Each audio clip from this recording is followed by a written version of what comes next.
Hayotda ba'zi bir manzaralarga siz ham guvoh bo'lasizmi? Hozirda nasihatchi ko'p, ammo eshituvchi yo'q. Har kim ham nasihatga shay, tayyor, ammo xolis bir insonning dardini his qilgan holda eshituvchi kam. Kuzatishlarim natijasida bir nechta qo'shtirnoq ichidagi eshituvchilar toifasini aniqladim va buni siz bilan bo'lishgim keldi. Birinchi toifa diqqat bilan tinglaganday bo'ladi, ammo mutlaqo sizni eshitmaydi. Gaplaringizga ha deydi, ammo eshitmaydi. Xayoli umuman boshqa yerda yoki sizning gapingiz qiziq emas. Ikkinchi toifa gapingizni oxirigacha eshitmaydi ham.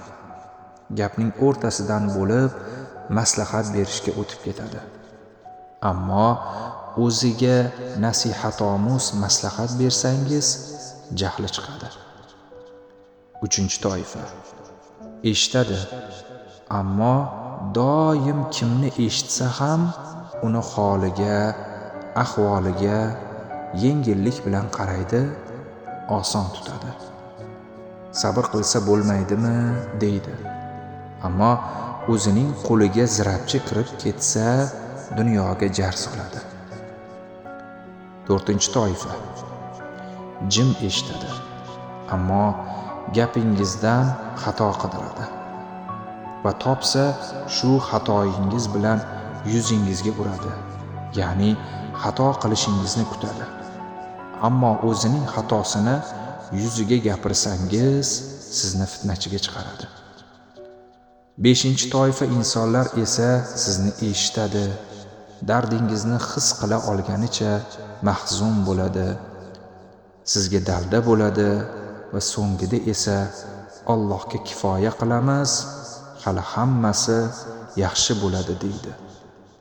Ularning bu eshitishi shu bilan bir paytda sizning musibatingizga mahzun bo'lishi va so'nggi so'zlari sizni haqiqatda qalbingizni xotirjam qiladi va malham bo'ladi. Biz ham shu toifa insonlar qatorida bo'lishligimizni o'zi nasib etsin, do'stim.